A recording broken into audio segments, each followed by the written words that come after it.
Student, जैसा कि हमने पिछले लेक्चर में इस वर्कशीट में से जो एक्सरसाइज 3.2 है वो हमने डिस्कस की थी क्वेश्चन नंबर 1 से लेके 9 तक। आज हम इसके क्वेश्चन नंबर 10 से 14 तक डिस्कस करेंगे, जिसके बाद ये एक्सरसाइज हमारी कंप्लीट हो जाएगी। अब क्वेश्चन नंबर 10 में हमारे पास एक कारपेंटर है जिसके पास 30 आवर्स हैं। तो 30 आवर्स में वो क्या कर रहा है? If he works 21 hours at the normal rate पे एंड 9 आवर्स ओवर टाइम पे। तो हम कह रहे हैं लेट इसकी, क्योंकि हमें आगे फाइंड क्या करना है इसमें, find the normal and over time rates of पे, यानी कितने उसको ओवर टाइम के मिल रहे हैं, कितने उसको नॉर्मल पे मिल रहे हैं। तो हम कह रहे हैं let X be normal rate pay, rate of pay, similarly Y be normal rate of, sorry normal नहीं, यहाँ पे ओवर टाइम आ जाएगा, बाकी रेट ऑफ पे। तो ये हमने एक्स और वाई लिए क्योंकि उसको 21 आवर्स अगर वो नॉर्मल पे लगा रहा है प्लस 9 आवर्स उसके ओवर टाइम में लगा रहा है, तो टोटल उसको जो पैसे मिल रहे हैं, क्योंकि ये इक्वेशन ऐसे ही बनेगा ना कि पर रेट उसको इतना मिल रहा है, तो 21 आवर्स मल्टीप्लाई करेंगे हमें टोटल पे 21 घंटों की मिलेगी। सिमिलरली 9 ओवर टाइम है, तो एक हमारी अगर वाई जो है वो ओवर टाइम है, तो 9 मल्टीप्लाई करने से हमें ओवरऑल 9 टाइम ओवर टाइम यानी पूरा ओवर टाइम का खर्चा मिलेगा, यानी सॉरी खर्चा कह सकते हैं या आप कमाई कह सकते हैं। तो ये हम कह रहे हैं टोटल कितना कमा रहा है, $69। सिमिलरली दूसरी क्वेश्चन भी ऐसे ही हम बनाएंगे। 27 आवर्स अगर वो नॉर्मल पे कर रहा है, काम कर रहा है, और 3 आवर्स इस पे, तो इसके जो पैसे कमा रहा है वो 63 कमा रहा है। तो इसको हम आगे इजीली सॉल्व कर सकते हैं। मैंने पिछले क्वेश्चन को मेंशन नहीं किया था, वो हमारा क्वेश्चन नंबर 10 था। तो हम क्वेश्चन नंबर 11 में हमारे पास डेटा क्या है। क्वेश्चन नंबर 11 में हम कह रहे हैं कि if in decimal number a digit, यानी एक 2 डिजिट नंबर है, ठीक है। तो 2 डिजिट नंबर हम लिखते कैसे हैं, एक वो कॉन्सेप्ट है। सॉल्व तो हम कर लेंगे, सवाल बना लेंगे, मेन कॉन्सेप्ट 2 डिजिट नंबर। तो हम कहते हैं उसको हम राइट ऐसे करते हैं एक्स वाई में, मगर उसका फॉर्म जो होता है वो हमारा 10x प्लस वाई होता है। तो पहला थोड़ा मैं बिल्डअप करना चाह रहा हूँ कि 2 डिजिट नंबर, क्योंकि आगे भी इस पर क्वेश्चन आएंगे आपके पास। तो हम क्या कह रहे हैं, जैसे 43 ले लें, तो हम इसको लिख सकते हैं 10 टाइम 4 प्लस 3, यानी 10 time 10 digit plus unit digit, यानी आपके पास 43 आएगा। सिमिलरली कोई और लें, 57 लें, तो हम लिख सकते हैं 10 टाइम 5 प्लस 7। तो हमेशा हमारा जो इस फॉर्म में इसको लिख रहे हैं ऐसे, तो इसका फॉर्म एक्चुअल में ये बन रहा है। तो इसलिए अगर हम इसको ऐसे डील करेंगे आपके लिए थोड़ा आसान होगा, यानी ये हमेशा ये डील का मतलब ये डेफिनेशन इसकी 2 डिजिट फॉर्म हम लिखते ऐसे हैं, उसका फॉर्म एक्चुअल में ये होता है। अब सवाल में हमारे पास है कि अगर हम ये ले रहे हैं नंबर इस किस्म का है, तो ज़रूर उसका फॉर्म ये होगा। तो ये यूनिट प्लेस है, ये इसकी टेंस प्लेस है।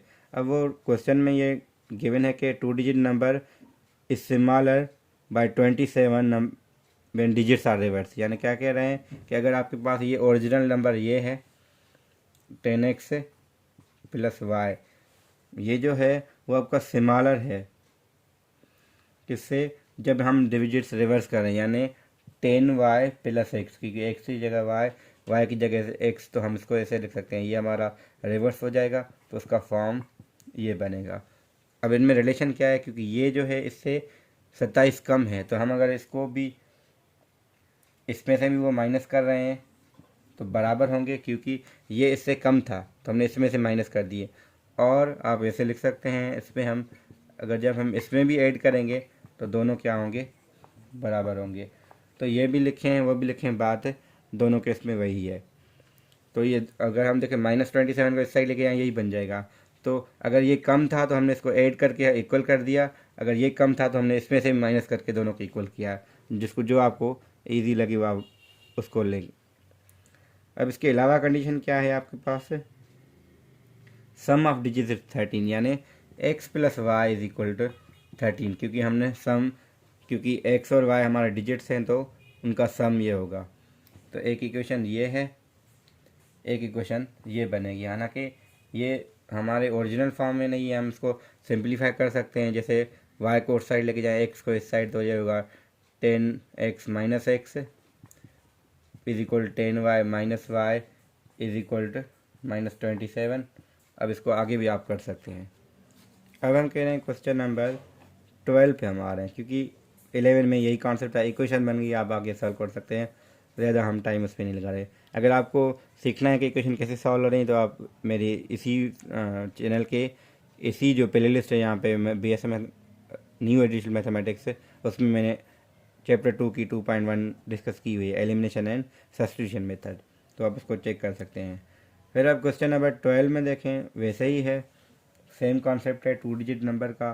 कह रहे हैं if 36 added to a certain 2 digit number, तो हम कह रहे हैं 10x प्लस वाई है वो 2 डिजिट नंबर, उसमें हम क्या कितना ऐड कर रहे हैं 36, तो हमने किया 36 ऐड। इसके अलावा क्या है, then the result is the number. अब वही चीज़ क्या है, जो जवाब आ रहा है वो आपका कुछ इस किस्म का आ रहा है। अब ये तो इक्वेशन तो बन गई, यहाँ वेरिएबल 2 हैं, तो एक और कंडीशन होनी चाहिए जो कि उन्होंने दी है। अब हमने जो नंबर लिया है एक्स वाई किस्म का लिया, यानी यूनिट प्लस ये है, ये टेंस प्लस है। अब कंडीशन यूनिट और टेंस से ये कंडीशन उन्होंने दी है कि यूनिट डिजिट जो है वो एक्स से आपका एक्स ज़्यादा है, यानी +1 कर दें इसमें, क्योंकि आगे वाले में हम प्लस करेंगे किससे, ट्वाइस द टेंस डिजिट। अब सॉरी एक्स नहीं वाई, क्योंकि हमने यूनिट डिजिट जो है वो हमने y को लिया हुआ है, तो y इज इक्वल आ जाएगा 2x + 1।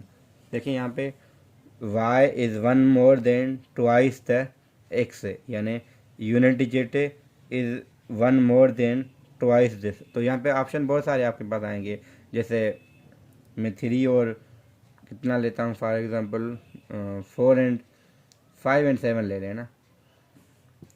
अब इसमें क्या है, या बहुत सारे ऐसे एग्जांपल होंगे, यहाँ पे मैं डिस्कस कर सकता हूँ कि एक नंबर जो है यूनिट पे ये वाला इससे डबल से भी एक ज़्यादा हो, जैसे 2 एंड 5 लें, तो देखिए ये वाला नंबर इससे भी एक ज़्यादा है, जैसे 4 एंड 9 ले लिया, तो बहुत सारे ऐसे आएंगे, मगर यहाँ से जो जवाब आएगा वो हमारा यूनिक होगा, यानी वो ऐसा कोई और नहीं होगा, क्योंकि कंडीशन जो है साइमल्टेनियस के लिए सोल्यूशन यूनिक आएगा हमारे पास।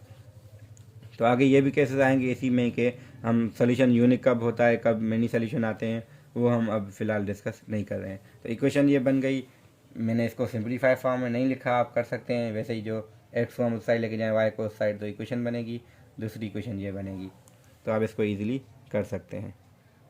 अब क्वेश्चन नंबर जो 13 है वो थोड़ा इंटरेस्टिंग भी है और थोड़ा ट्रिकी भी है बाकियों से। अब कॉन्सेप्ट क्या है कि एक ट्रेन, 2 ट्रेनें हैं आपके पास, ठीक है, तो एक यहाँ से चल रही है, एक दूसरी स्टेशन से चल रही है, अब एक दूसरे की तरफ आ रही हैं।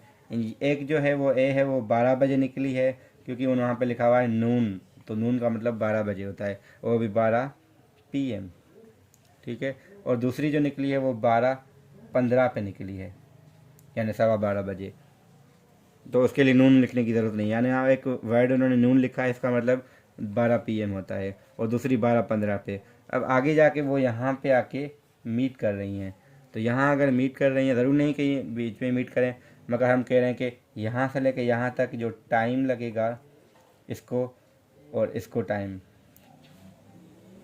हमें पता है कि क्योंकि ये 12 बजे निकली है, और अच्छा यहाँ पे जहाँ पे ये मिले हैं ना, वहाँ पे 15 हुए हैं, यानी सिंपली 3 PM हुआ है।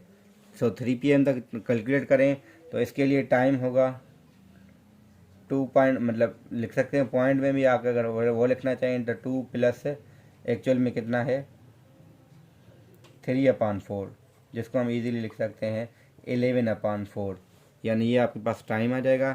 सिमिलरली यहाँ पे टाइम कितना, हमें पता है 12 से लेकर 3 तक 3 आवर्स आ जाएंगे। यहाँ पे ये आवर्स फ्रैक्शन में है, ये यहाँ पर आवर इसमें है, तो इसके लिए टाइम ये लगेगा। अब डिस्टेंस अगर देखें, हमें पता है इन दोनों के दरमियान जो डिस्टेंस हमें मिला हुआ है, इसको हम ऐसे लिखते हैं, ये 300 किलोमीटर है। तो हम कह रहे हैं टोटल डिस्टेंस हमारे पास है 300 किलोमीटर। अब इसके अलावा कंडीशंस क्या हैं? कंडीशन ये है कि आपके पास है जो एक की स्पीड है वो दूसरे से 15 ज़्यादा है। तो हम कह रहे हैं अब x क्या है, y क्या है। अब देखें जो पहले निकली है उसकी स्पीड ज़्यादा होगी, ये जो बाद में निकली है उसकी स्पीड ज़्यादा होगी। तो हमें पता है यहाँ पे दिया गया है एक सवाल कि each train travels at a constant speed, one at leaving at 12-15 moves at 5 kilometre per hour. यानी जो ये है वो, तो हम जो ये लिया है हमने, ये फॉर बी लिया हुआ है हमने, और इस ये फॉर ए लिया हुआ है। तो ये ए की स्पीड है, ये हमारी बी की स्पीड है। तो अगर ये हमने एक रिलेशन ले लिया, हमें पता है कि स्पीड का फार्मूला क्या होता है, डिस्टेंस अपॉन टाइम। तो हमें पता है कि अगर हम पहले की स्पीड हमने लिया है एक्स, अगर बी के लिए हम लिखें तो बी की लेकर अगर एक्स ली है तो एक्स इज इक्वल आपके पास आ जाएगा। ठीक है, तो एक्स इज इक्वल अगर हम एक्स ले रहे हैं तो स्पीड देखें 12-15 वाली नहीं है, ये हमारी 12 बजे वाली है। तो इसकी स्पीड पता है, इसका डिस्टेंस जिसको D1 हम नाम दे रहे हैं अपॉन T1। अब टाइम किसके लिए, कितने आवर से, 3 आवर से। सिमिलरली y आपके पास आ जाएगा D2 मगर डिवाइडेड बाय 11/4। तो यहाँ से निकाल सकते हैं कि D1 इज इक्वल आपका आएगा 3x और D2 आपके पास आ जाएगा 11/4y। ठीक है, ठीक है, थोड़ा कन्फ्यूज लग रहा है क्योंकि अब ये कर सकते हैं हमें, क्योंकि आदत में मैंने पहले सॉल्व किया था तो मैंने इसको y और x लिया था, उस लिहाज से वो चल रहा है। तो हम इसको y ले रहे हैं, b वाले को, इसको x ले रहे हैं। तो y जो है b वाली स्पीड वो x वाले से इतनी ज़्यादा है। अब a हमने x से, क्योंकि 3 आवर्स रखे हैं तो हमने श्योर है कि हम x पहले वाले की बात कर रहे हैं, तो x हमने पहले वाले के लिए, y जो है बाद वाले के लिए। तो ये अब ठीक हो जाएगा। तो हमें पता है D1 प्लस D2 कितना है, 300। तो यहाँ लिख सकते हैं 3x plus 11/4y is equal to 300। तो एक इक्वेशन आपके पास ये आ जाएगी और एक इक्वेशन आपके पास ये है। इसको सॉल्व करें, आपको हो जाएगा सवाल।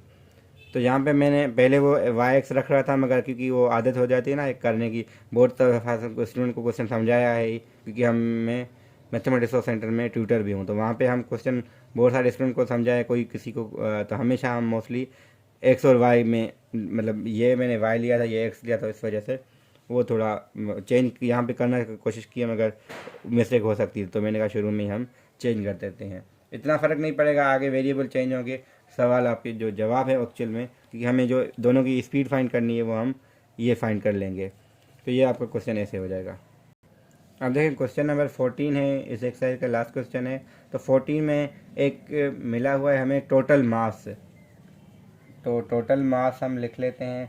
टोटल मास इन्होंने दिया है 2.4 kg, जो कि आपका ग्राम में बनता है 2400 ग्राम। सिमिलरली आपके पास एक टोटल वॉल्यूम का भी मिला हुआ है। टोटल वॉल्यूम गिवन है 1000 सेंटीमीटर क्यूब। अब वॉल्यूम जो हम वो ml में भी लेते हैं, सेंटीमीटर क्यूब में भी लेते हैं। तो एक्चुअल में 1 लीटर भी है ये, तो वो कन्वर्जन भी आप देख सकते हैं, मगर हमने यहाँ पे सेंटीमीटर क्यूब है। अब यहाँ पे कह क्या रहा है सवाल में, अब डेटा यहाँ से आ रही है, if 1 centimetre cube of 1 liquid and उसका जो वेट है वो एक, मतलब दो किस्म के आपके पास है लिक्विड्स है। एक के जो सेंटीमीटर क्यूब अगर एक ले रहे हैं उसका जो वेट है वो 2 ग्राम है, दूसरे वाले के 1 सेंटीमीटर क्यूब का जो वेट है वो 3 ग्राम है। ठीक है, what volume of each liquid is present. तो हम कह रहे हैं दोनों का, क्योंकि हमें टोटल वॉल्यूम पता है तो हम कह सकते हैं कि x plus Y is equal to 1000। ठीक है, तो हम ये लिख सकते हैं 1000, ये आ जाएगी इक्वेशन। यानी x इसके हैं वॉल्यूम, x हमारा इसका वॉल्यूम है पहले लिक्विड का, y हमारा दूसरा का लिक्विड का वॉल्यूम है। टोटल वॉल्यूम हमने लिख लिया।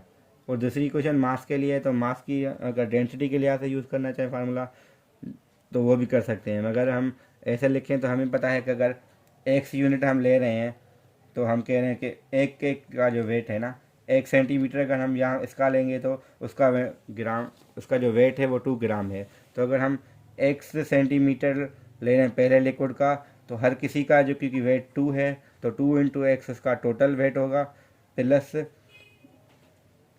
3 इंटू वाई हमारा ये आ जाएगा टोटल वेट।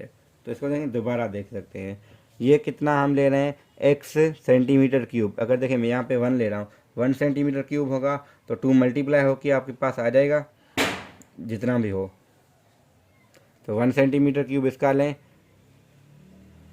और मल्टीप्लाई करें हर ग्राम के साथ 2, क्योंकि हर एक सेंटीमीटर का क्यूब 2 ग्राम है। तो जितने ये होंगे उतना मल्टीप्लाई 2 के साथ हो गए, टोटल हमारा इसका वेट आ जाएगा प्लस टोटल इसका वेट। अब हमें बता टोटल वेट जो है दोनों का मिला के वही इतना है। तो हम इस दोनों इक्वेशन आपके पास ये आ जाएंगी, इसको आप सॉल्व कर सकते हो। अब गली में जो है वो 15वीं शहबान आ रही, तो इस वजह से थोड़ा आवाज़ हो रहा है। मैं अब वीडियो मेरा बहुत सारा बन चुका है तो मैं दोबारा एडिट इसको कुछ भी नहीं कर रहा, तो डायरेक्टली मैं अपलोड कर रहा हूँ।